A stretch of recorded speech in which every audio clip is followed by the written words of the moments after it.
If you're drowning in media files, footage and photos like I was, a network-attached storage might be your answer. I just got the UGreen DXP4800 Plus. Here are my early impressions. Let's get to it. I have been looking at network-attached storage for a while. I have a massive media collection with movies and stuff, and I have a big photo library as well. And lately, thanks to this channel, I have a lot of footage and B-roll that I have. And I like to have a copy of all the videos I've made locally.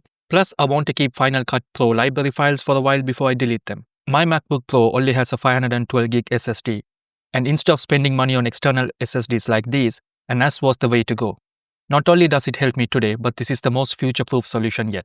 The unboxing experience felt premium, not quite iPhone level, but UGreen has done an outstanding job here. It arrived from ugreen.com in a nice brown box with a handle. Inside, the accessories had their own box with the manual and warranty card. And below that were the power adapter and other items. The items included were 2 Ethernet cables, these are really high quality, gold-plated Cat7 Ethernet cables, a screwdriver and spare screws for the drives, SSD thermal pads, drive bay keys, and of course the power adapter. So I did say how impressed I was with the packaging. Now talking about the NAS itself, I'm even more impressed. It has this great aluminium build quality and oozes premiumness when I touch it.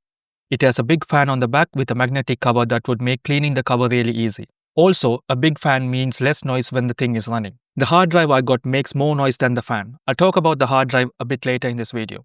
As you can see, this NAS takes 4 hard drives, and at the bottom is where the NVMe drives can go if you need further and faster storage. It is where you can upgrade the RAM too. It comes with 8 gigs of DDR5 RAM, but you can also upgrade it up to 64 gigs if you want to. In terms of ports, there are plenty. On the front we have an SSD card reader, a USB-C port, a USB-A port. There are the LED indicators for power, network and the status of the drives. And at the back we have 2 Ethernet ports, one 10 gigabit and the other a 2.5 gigabit port, a USB 3.2 gigabits per second port, 2 USB Type-A ports, an HDMI port, a reset button and the power input. Overall, I'm really impressed by what I'm getting for what I paid here. I paid around £500 for this and the feature set is very impressive. So talking about how I set it up, let's talk about the hard disk I got. To start with, I only got one hard drive for now.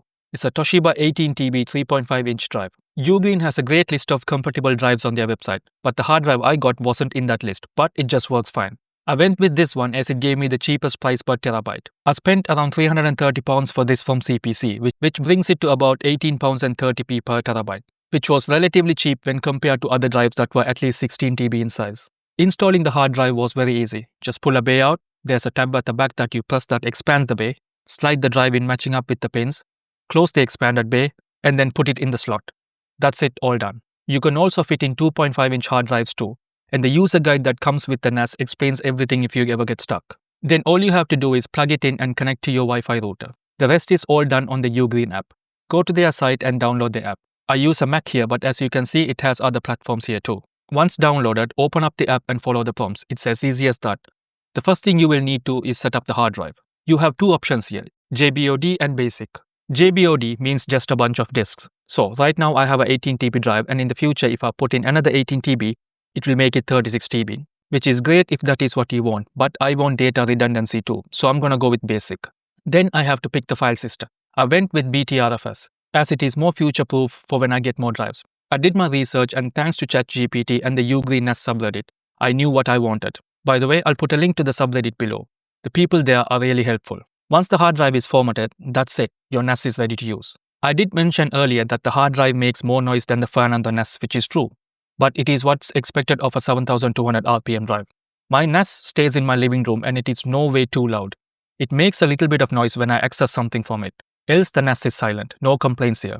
If you want to know, here is how it sounds.